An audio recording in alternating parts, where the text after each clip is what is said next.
In Elizabeth Kubler-Ross's book on death and dying, she identifies the 5 stages of grief.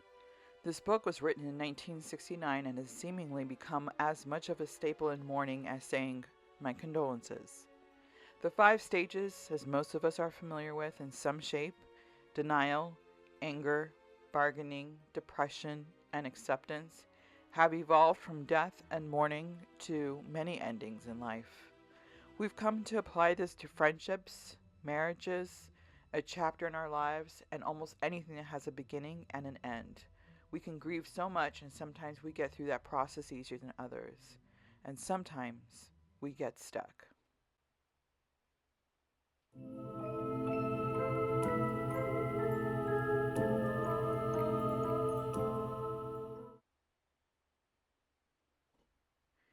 Grief is personal.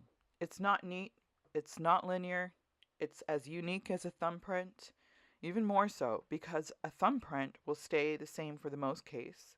But even from person to person, the grief process can change every single time we experience it. When you have a death that is completely senseless and hollow, you think, how could a parent possibly get through the 5 stages of grief? How can they? They often don't. They're often left in the denial or anger or both stage. Sometimes it's driven inward, and sometimes it's driven outward in such a forceful way that it leaves a wake of destruction. I've seen this personally happen to someone I know. Her destruction came in a form of self medication through alcohol. Is that destruction subconsciously done? Any parent listening to this is probably thinking the same thing I am. Does it matter? It's their grief. Who cares how they experience it? Who can blame them? It is truly every parent's worst nightmare when their child is taken from them. And I'll never in a million years pretend to understand it, and I'll do everything I can not to judge it. But then you think, is there a line drawn somewhere? Can it be drawn? Is there a point that you cross that line in the name of justice?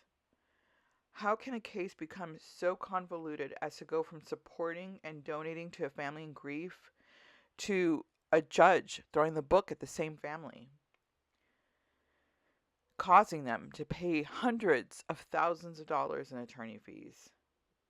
Before I get into the rest of the case, there are 2 corrections I need to make from the video 1. It's been years since I've done a deep dive on this and have been refreshing my research over the last few weeks. I have since come across more details that I'd like to share. And one of those details is a correction. The first is the close. I'm going to go over this a little bit more in detail later, but it turns out that KJ's clothes were in fact not missing. In video 1, I mentioned that his clothes and his organs had disappeared, and I'm going to explain later on that his clothes actually did not disappear. Uh, and the second one is the indictment I mentioned at the end of video 1. Uh, I shared that there was an indictment, possible indictment charges that had been brought up. It was an article that I had found from 2024. So, of course, this was new information since I had done my deep dive. I bookmarked the article and wanted to do a further deep dive on it. And then, of course, when I went to go do that, the article had been deleted. It's also the only article that I could find that has any information on it. So at this point, I'm going to say that was probably, I don't want to say a hoax, but something just for clicks and was entirely false. So I apologize for that. If there is an indictment or was an indictment charge brought up, then and you can find it, I will absolutely take a look at it. But as of right now, I'm going to say that nothing like that happened. In part 1, I shared the death of Kendrick Johnson and the scene where his body was found. I shared the mistakes made by law enforcement and how these mistakes began to very quickly unravel of what should have been a very simple investigation. Now, over a decade later, mistruths continue to be spread by the media, and these mistruths have destroyed lives.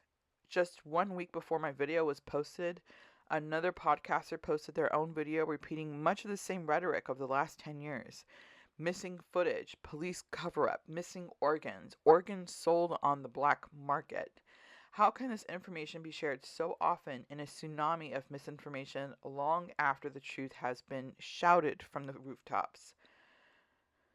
As far as the organs go, I did mention in the beginning that in video one how this wouldn't be possible because the organs would have been close to, or if not more than 30 hours old. Um, in fact, there are pictures available online of Kendrick Johnson before his autopsy. It's a picture of his back. His face is blurred out. I think his side is. It's a picture of his side and his back. Um, his face is blurred out.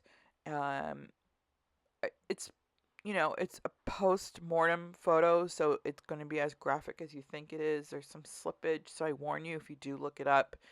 It is disturbing. I've seen tons of photos like this, so I'm a little bit more prepared for it, but it's still always a little jolting to see something like this, especially when you think it's somebody's child and a young boy.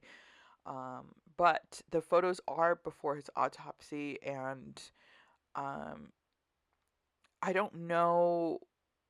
I don't know how. So if his organs were taken before then, his body is clearly intact. There is no incision lines, nothing like that. So, um, and then the medical examiner did confirm that they did put organs in a bag, as they normally do, and put inside the body bag. So I think we can very confidently put that theory to rest. I can say with 100% confidence that his organs were not sold off to the black market unless there is some black market that benefits from organs that have started the decaying process, um, which is possible. But I'm gonna say that it's much more likely and logical that they just got thrown away, because that also very often happens during a embalming process, and I think they just most likely accidentally got thrown away and nobody wanted to own up to it. So let's talk about the medical examiner report. From the start, the Johnson family suspected their son's death was a murder. Kenneth Johnson stated his suspicions before ever even seeing his son's body, and this was only a day or so after his son's body was found. At the request of Bill Watson, the coroner, an autopsy was performed by Dr. Marianne Gaffney Kraft on January 14th, 2013. Dr. Gaffney Kraft is board certified in forensic, anatomical, and clinical pathology. She found that Kendrick died as a result of accidental positional asphyxia. In June of 2013, the family exhumed KJ's body and brought an independent pathologist from Florida to conduct a second autopsy. Dr. William Anderson found a non-accidental blow to the right side of KJ's neck caused his death. This is not the first time Dr. Anderson has contradicted a finding, and surprisingly, he found the same cause of death. Adam Floyd, a reporter for the Valdosta Daily Times, wrote, quote, Anderson has previously contradicted an official finding with a similar conclusion.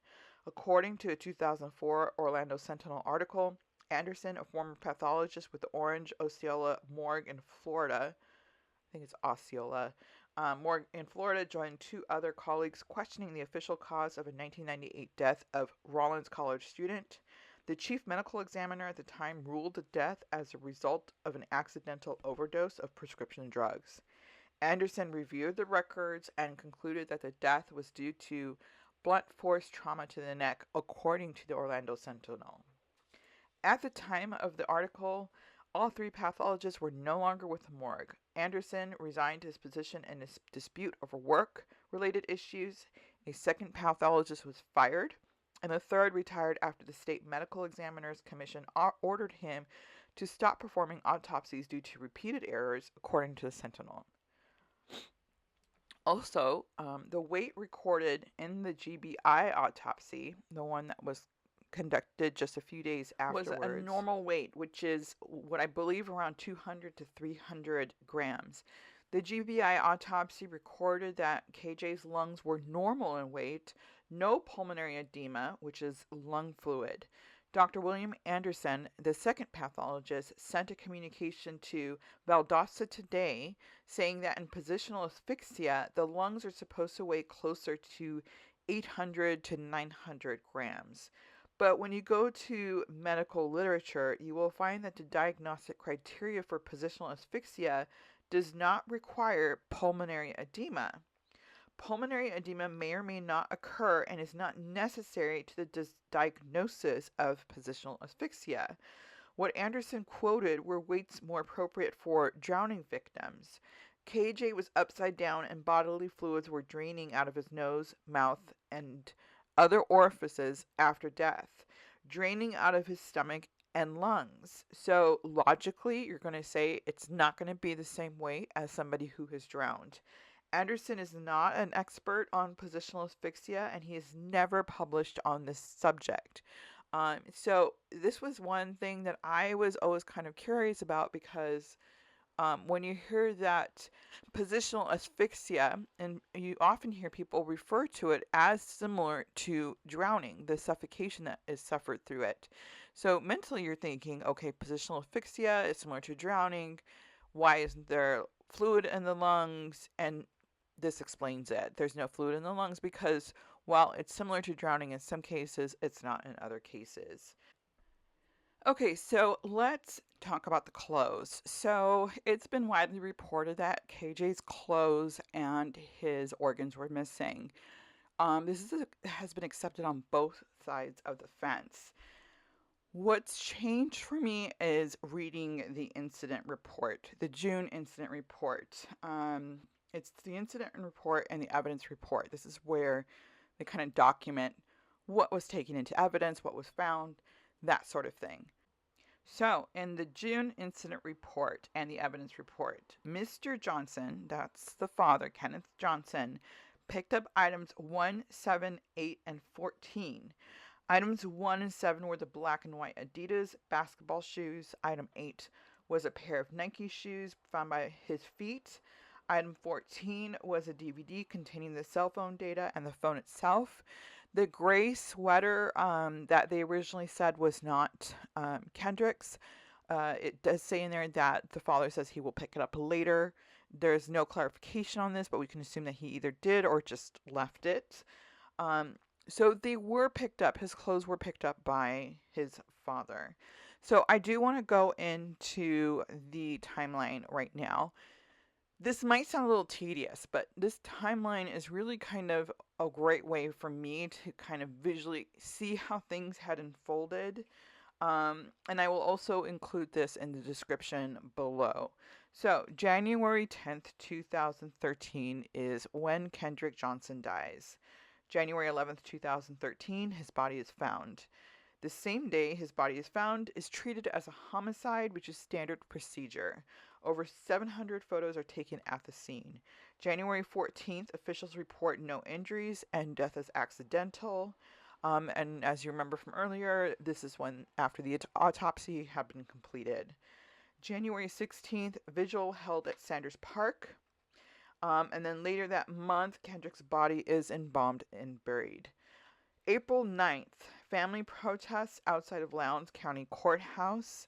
And this same month, Reverend Floyd Rose, president of the Southern Christian Leadership Conference, which is SCLC, which is what I will refer to it from here on out, opens up his church for rallies in support of the family, one of which Reverend Al Sharpton attended. Definitely keep this in mind. April 2013, Lowndes Valdosta NAACP President Lee Touchton calls for a thorough and independent investigation. May 2nd, Kendrick's death is ruled an accident officially. It's just a process, and it was officially done in May. May 2nd, 2013. May 2nd, 2013. Toxicology report from autopsy is released by the GBI and published along with the autopsy report. It was released to officials and to family members. Hours later, the family protests outside of Lowndes High School. May 23rd, family says new report questions Lowndes High School. June 6th, judge grants permission for body to be exhumed for a second autopsy. June 14th, Kendrick's body is exhumed. And then June 15th, just the day after, Dr. William Anderson conducts his second autopsy. With this, I've seen people question, like, how did he conduct an autopsy and talk about the organs when the organs were missing. There were slides taken from the organs before they were removed. So I'm assuming that he used the slides and not the organs itself, which I understand as being standard. July 2013, over 60 NAACP and civil rights activists get on a conference call. This is very pertinent. The Johnson family shares a KJ fund was started with a local bank branch. Kenneth Johnson and their attorney King state several times that there was a cover-up in Kendrick's death. Kenneth Johnson states that the GBI would not release the toxicology report. At this time, remember, this is July of 2013. The toxicology report was released May 2nd, 2013. So May, June, July, about 3 months, 3 months before then, it had been released. In fact, this is a turning point because Lee Touchton, who is also on the call, hears this while she's hearing this. She has the toxicology report and the autopsy report in her hands because they were released. So this is a turning point for her. September 3rd, an independent autopsy, this is now a third one, states that Kendrick died from unexplained, apparent, non-accidental blunt force trauma. I apologize. This is stating the autopsy from the earlier one. It's the second one. September 9th, Johnson family wants homicide investigation conducted.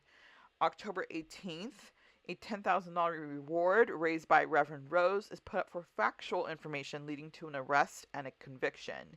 Kenneth Johnson, Kendrick's father, objects to this. I've read a lot on this about why he objected to it. I still don't really know what his reasonings were for objecting to it. It seems like it was really more of a technical reason. He did object to it. I'm not going to speculate on why because it's just, from what I've seen and what I've read, it doesn't seem like it's anything nefarious. It was just more of a technical reason. If anybody has other information, I'll of course look at that. October 30th, South Georgia judge grants Johnson family access to Lowndes High School surveillance. October 31st, U.S. Attorney Michael Moore is now going to investigate. Same day, Reverend Floyd Rose announces he thinks Kendrick's death was an accident based on all the evidence he has seen. So October 31st, Reverend Rose now says he thinks it's an accident. This is somebody who was, remember, he's the one that was very much on the Johnson side and raising money and at the protests. And now he's saying he's seen the evidence and he believes it's an accident. November 7th, family attorney questions surveillance video. November 2013, later that month, Ebony Magazine publishes a series of articles indirectly naming Brian and Brandon Bell as the likely murderers and the cover-up being due to their being the son of the FBI agent. They don't directly name Brian and Brandon Bell. They indirectly do it, but it's so obvious. They basically described the boys, and even the fake names were very similar. So it was quite obvious, and this comes back into play later. December, Lee Touchton states she believes Kendrick's death was an accident after her own investigation and found little to substantiate the claims by the Johnson family. So now, this 2 months later, Lee Touchton from the NAACP is now saying that she believes it's an accident.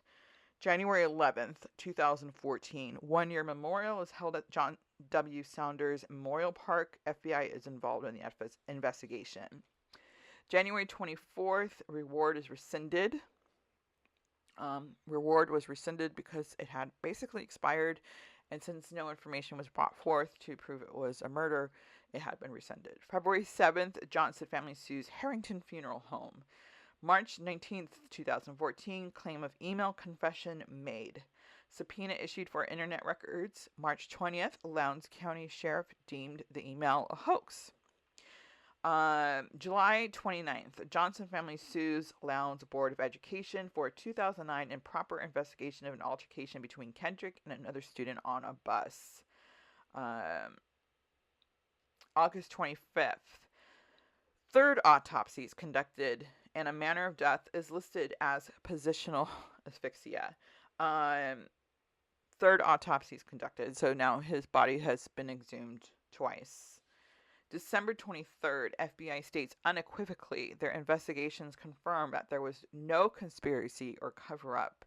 So at this point, you've got, just to keep tabs here, you have the NAACP, the SCLC, the GBI, the Sheriff's Office, and now the FBI, who are all stating that it was an accident.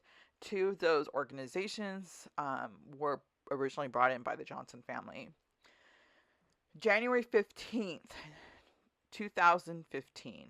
We're now at 2 years post-death. Johnson family sues 38 students and individuals for attacking and killing Kendrick Johnson. This is lawsuit number 3. January 2015, later that month, after receiving enormous amounts of pressure from the public, endless phone calls and letters, Florida State University withdraws its football scholarship previously offered to Brian Bell. Cincinnati, Clemson, Georgia Tech, and Louisville, who also made offers a year prior, put those offers on hold. I will go more into this later on in the video.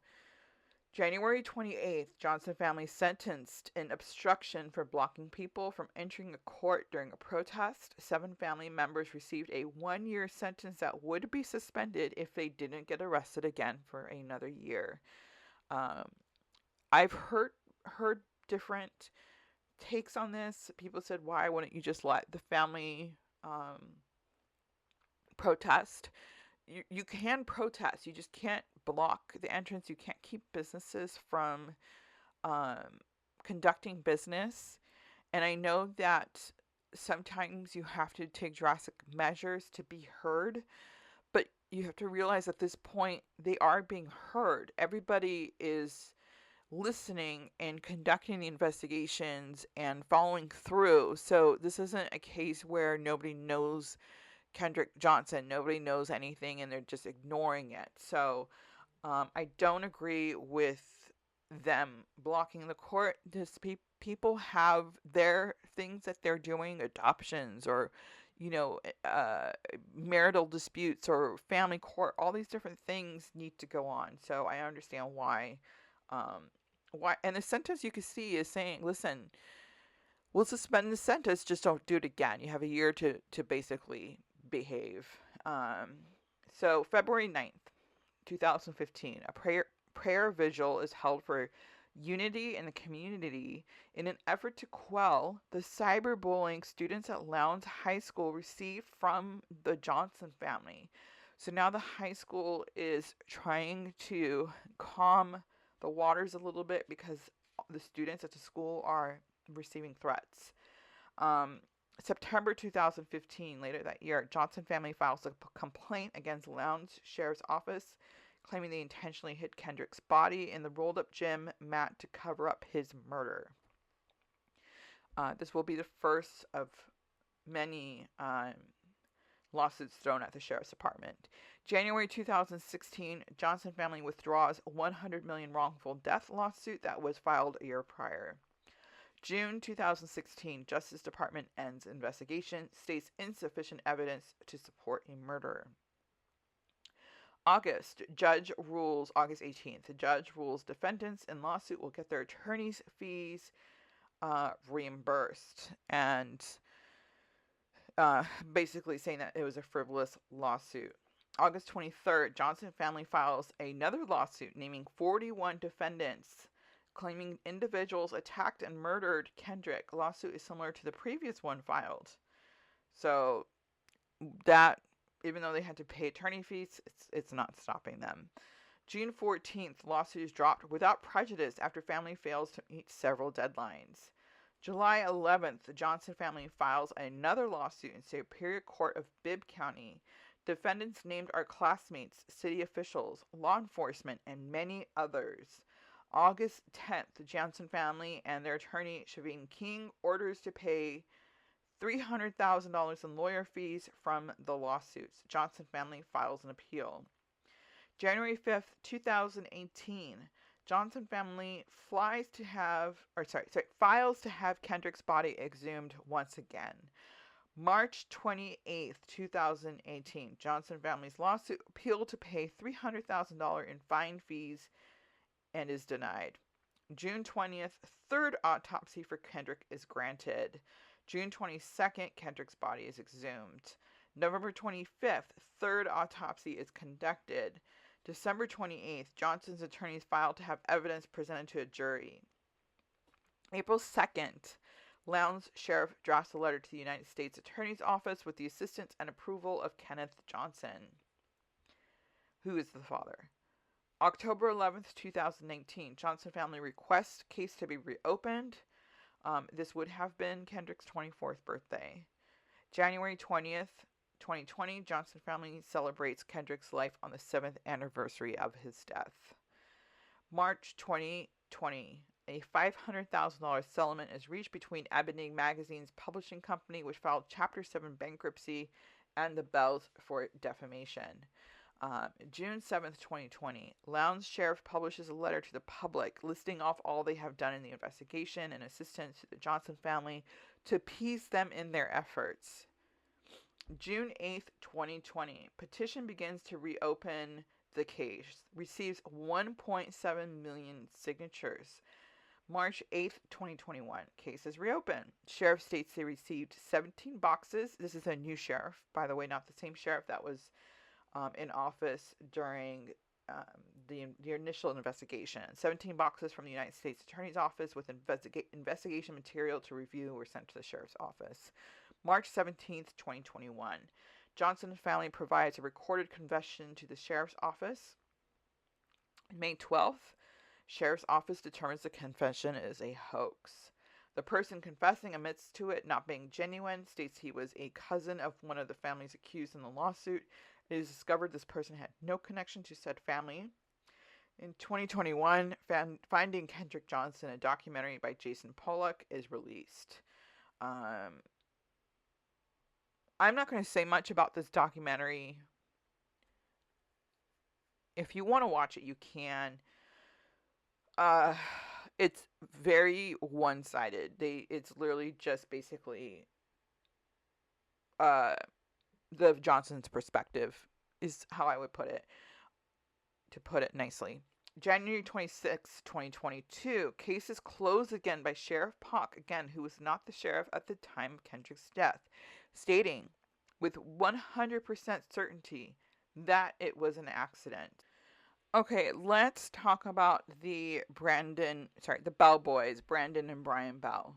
Brandon Bell left the school at 12:30 p.m. This is 1 hour before Kendrick was last seen alive at 1:27 p.m. in the old gym. He left with the school bus for a wrestling match. Bell arrived in Macon, Georgia at 4 p.m. Departures verified by sworn testimony by the bus driver, individuals on the bus, and cell phone tower data. Arrival time is documented by motel time, check-in, and weigh-in for wrestlers. I want to have you think about this for a second. The accusations are still going against Brian and Brandon Bell. So what incentive does the bus driver and the other students have to lie in a murder investigation that Brandon was on the bus? Why would they cover this up for him? This is such an asinine theory to me. I just don't get how anybody can possibly think this many people would lie in his favor. You can get into serious trouble for doing something like this. And I'm going to guess these people don't have the connection to Brandon Bell that would cause them to lie. A parent, maybe. A sibling, maybe. A spouse, maybe. A random student in your class. I've been to high school. High schoolers don't keep secrets well. Um, and this is also verified by motel time check-ins, and now you would have to have the motel lying about this. It's just insane to me. Brian Bell was in class on the other side of the school at the time of his death, of Kendrick's death. Verified again by other students, by cameras. Cameras don't lie.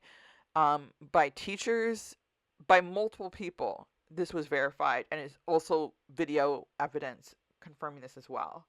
There was 3 boys that were accused. Brian and Brandon Bell were pretty much the crux of the accusations.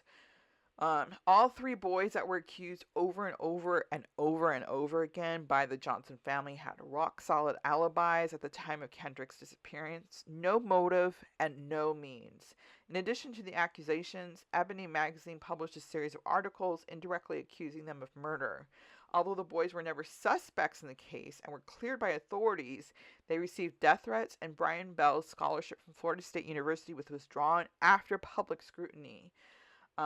The Bell family has won a defamation lawsuit, as I mentioned, against Ebony magazine's publisher, yet the Bell boys, to this day, are accused of being murderers.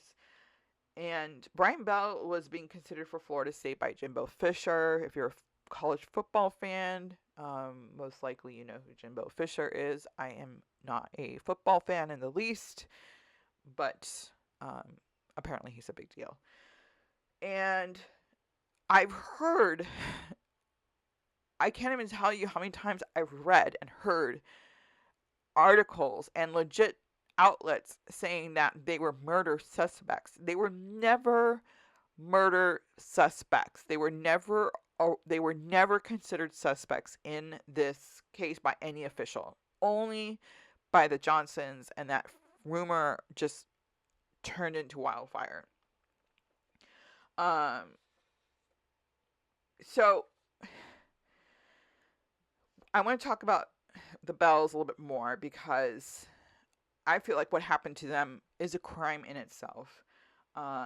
Florida State University officially withdrew Lowndes High School football linebacker Brian Bell's scholarship due to a wrongful death lawsuit involving his classmate.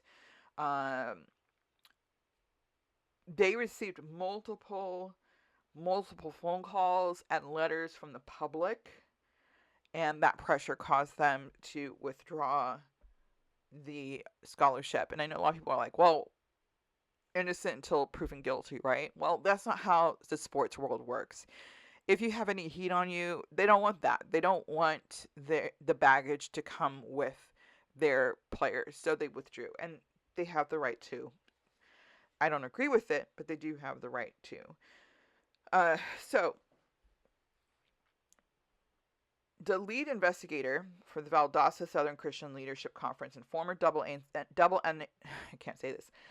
NAACP member Lee Touchton, who I've mentioned a few times so far, shared with Valdosta Today her experiences being involved in the case. Due to her tenure with 2 civil rights organizations, Touchton provides a unique perspective to the controversy. It is one of the reasons the Bells asked her to attend the meeting at Florida State University in support of their son. So they were trying to get this resolved. And this is what Lee Touchton says. Quote, "There was 9 of us from Georgia who came to meet with FSU President John Thrasher to try to explain the truth of the situation. We talked for almost 2 hours. We thought we were making progress. The facts are solid. The $100 million civil suit is not only frivolous, it's malicious," Touchton said. Quote, "Then the FSU attorney said that Ben Crump wields great influence on the school campus." Quote, "He walks over to the campus weekly, meets with numerous student groups, conducts projects with these same groups, and basically said the FSU would be an unhealthy environment for Brian Bell," unquote. In an ESPN article, LHS coach Randy McPherson released a statement. He stated that quote, Coach Jimbo Fisher told me that the FSU athletic director and the president would not let him give Brian Bell a scholarship, unquote. Those wishing to discredit Bell succeeded. They continued to succeed. There is no credible evidence. There is zero evidence against the Bell brothers. Since January 2013, the case has spiraled off into two different directions: those who believe Johnson's death was a murder, and those who believe that it was an accident. Lee Touchton says she resigned from her NAACP position when, as she says, quote, Georgia NAACP overruled the Valdosta branch and decided to publicize the death of Kendrick Johnson as a murder. In the death of Kendrick Johnson, the Georgia NAACP completely ignored mountains of evidence and instead chose to listen to two attorneys who have essentially tried this case in the court of public opinion. To date, there is still no credible evidence to support any of the outrageous accusations made by Shavine King and Ben Crump and their clients Kenneth and Jackie Johnson, unquote. Touchton says she took the role of supporting Brian Bell when she realized the teenager's reputation was being ruined and his civil rights were being ignored. She continues to say, quote, civil rights are for everyone, white and black. Brian Bell and his family, as well as all the people named by the Johnson family in their $100 million civil lawsuit, are innocent, and the evidence proving their innocence is overwhelming. One of our civil rights is to be deemed innocent until proven guilty. One of our civil rights is due process under the law. All the evidence clearly proves the death was an accident, unquote. After the death of Johnson, Touchton was given access to LHS employees, tours of the gym, crime lab, and the case file, as well as multiple face-to-face interviews with attorneys and public officials. All the evidence documented in the forensic investigation, most importantly the GBI medical examiner autopsy, clearly proved that Kendrick Johnson's death was a tragic accident. In July 2013, Touchton was on a telephone conference with 50 Georgia NAACP branch presidents, secretaries, state officers, Kenneth and Jackie Johnson, and their attorney King. I mentioned this during my timeline. During the phone call, Touchton said she listened for a full hour as Shavine King and the Johnsons gave false statements. Quote, I knew these statements were false because of the interviews our NAACP branch had conducted. Our branch's review of the case file, and I was holding the GBI medical examiner autopsy in front of me. I was astounded to listen to Shavine King give a fantastical description of medical findings that were untrue, and to also hear him state that the GBI medical examiner's office and the school system were both stonewalling and would not release crucial documents, unquote. Touchton contacted the Georgia NAACP state president to discuss the false statements, but they had already decided that Kendrick Johnson's death was a murder, and the local Valdosta officials were taking part in a murder conspiracy. Touchton goes on to say, quote, I and most of the Valdosta NAACP officers immediately resigned. None of us were going to publicly accuse anyone of murder when the evidence clearly showed that Kendrick Johnson's death was a tragic accident. When I realized that an innocent family was being falsely accused, I decided I would advocate for this family. Fairness and equality are for everyone. I've spoken out to the best of my ability, and I've tried to explain to various national civil rights leaders the claim of murder is false, unquote. Touchton shares her knowledge regarding this case in hopes of convincing others to come to a conclusion based on fact and not murder. She says that people's good reputations have been destroyed, and she is absolutely right. She sent a letter very early on, trying to notify people of what was going on. In this letter, she talks about all these different things, and I will include a copy of the words in this letter also in the description. Hopefully, I don't know if there's a word count limit, but if there is, I won't be able to, but I will try to share the letter, basically repeating all the things that I just mentioned, that she said in a very thorough letter, but it also goes on to explain very detailed why certain things happened the way they did it. So very good letter to go through to just get some of the basic information out. The media wrote endless articles with titles like Who killed Kendrick Johnson, which insinuates that he was killed. Affidavits for searches containing blatant errors that never would have been approved by most judges um, is something that happened. And it's also a statement made by Sheriff Polk. And a lot of this is because of the public pressure. The Johnson family states there was an injustice and their son was murdered. The blurb of a documentary released in 2021, the one I mentioned, says, quote, investigation into the murder of Kendrick Johnson and the cover-up after that, unquote. Even after several investigations concluded that what happened to Kendrick was an accident. Several civil rights officials have come out stating their own investigations have also concluded this was an accident. If anything, the only cover-ups happening were trying to make this tragic accident a witch hunt. Sheriff Polk says it best, quote, all of the evidence, testimony, interviews, grand jury testimony, and even the blatant coercion and intimidation of some persons being questioned does not produce anything to prove any criminal act by anyone that would have resulted in the death of Kendrick Johnson. I do find it disturbing and unethical that this investigation seemed to turn into a witch hunt after the FBI told the United States Attorney for the Middle District of Georgia that they had found nothing criminal and they consequently were closing the case, unquote. Georgia's sheriff has offered up his own personal money for any information that leads to a murder conviction in the case. He oh, he offered up his own personal money. Sheriff Ashley Polk offered $500,000 to anyone with information that results in the arrest and conviction of a person for the alleged murder of Kendrick Johnson at Lowndes County High School.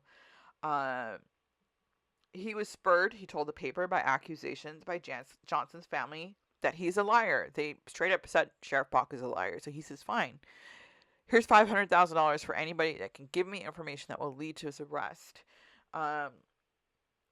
He says, quote, after the release of my synopsis of the federal files on the Kendrick Johnson case, his parents have called me a liar and continue to state that Kendrick was murdered. Because of these statements, I am personally, with my own funds, offering a reward of $500,000, unquote. After Polk issued his report, Johnson's mother wrote to supporters on Facebook that they didn't accept his conclusions. She says, y'all, please know, we are not worried. We already knew Polk was gonna lie. So after all of this, everything that I mentioned, what do I think? I'm sure it's no surprise to you when I say I firmly believe this was 100% an accident. My husband recently asked me to get my wheels turning, is there any possible way that this was a murder? If you take the Bell brothers out and everything the Johnson family claims, is there any way that this was a murder? It was a good question, because he was trying to see through all the accusations and made me think outside the box. I thought about this for a while. The only possibility aside from a tragic accident I can come up with is accidental homicide. But even then, there are too many holes for me to give that real credence. Is it possible that someone saw KJ trying to get his shoes and played a prank on him and placed him upside down on the mat? This, I think, is possible. In general, I can see kids doing this. Thinking he'd be able to get out of the mats, thinking he'd be able to get out and not realizing he wouldn't. It's possible until you think of the cameras and the lack of evidence supporting that. KJ was a football player. He was a healthy young athlete and wouldn't have just willingly gone into the mat. There would have been defensive wounds of some sort. There would be other students on the cameras caught at some point. There would have been someone acting oddly that day. It's unlike the Heyman Lee case, where the investigation didn't really start until well after her death, and students suffered from a sort of Groundhog Day effect. The investigation was immediate. Over 600 photos were taken of the scene. Dozens of cameras captured students going and coming through the day.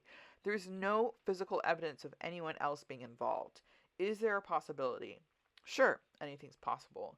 But it isn't probable. It's not just me saying it. It's dozens of experts who have nothing to do with one another saying it. Independent agencies who have nothing to gain from lying. Two different officials who were once on the Johnson side of things to the point of putting their own home up for bail, and another resigning from her position simply because of the principle of the mistruth being spread.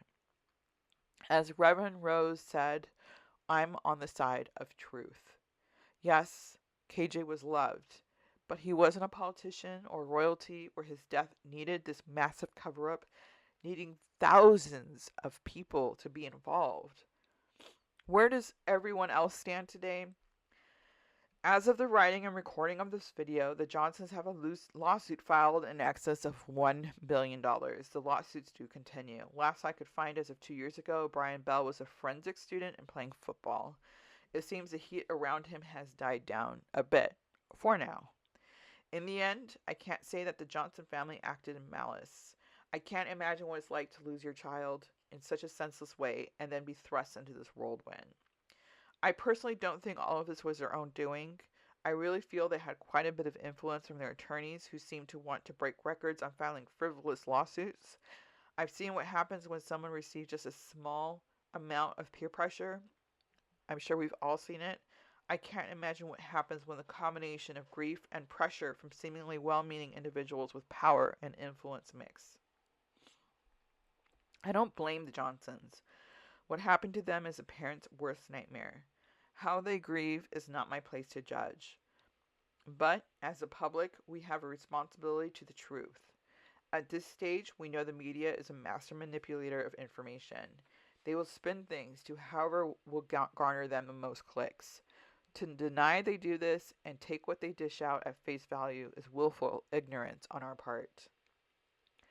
I'm going to include some things in the description aside from what I already mentioned. One of them is a video done of students who recreated being rolled up into the mat.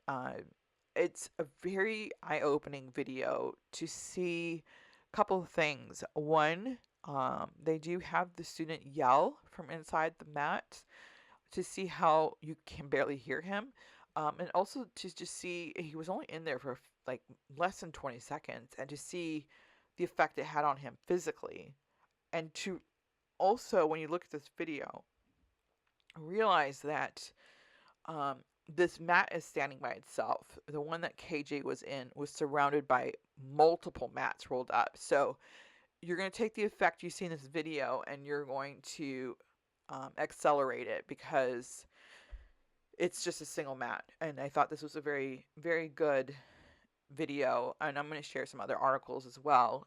The Valdosta Times in general did a really phenomenal job of covering this as objectively as I've seen the media cover. So if you are looking for articles, the Valdosta Times does have multiple links, and I'll include a few of them, but a lot of articles covered on this. The information may not be easy to find. Buried under the piles of misinformation. It is there. We just need to dig for it. In this case, no one wins. Kendrick Johnson wasn't the only victim. He seemed like a happy, carefree teenager who got along with most everyone. His classmates, his own friends have received death threats. Their own worlds destroyed. Very little is said of Kendrick, the person, and everything is said about his death. In the end, we have to remember that KJ and Brian Bell were friends. They both had the same dreams. Both talked about going to Florida State to play football. Both had the dreams stolen from them in a senseless manner. One through a tragic death, and the other through prosecution of public opinion. We talk about the failures of the justice system time and time again, but even on its worst day, the justice system has more of a moral compass and ethical values than we, the public, do. Because at least in the justice system, there's somewhat of an attempt to maintain innocence until proven guilty. In the public, you're not even guilty until proven innocent. You're guilty while the story sells.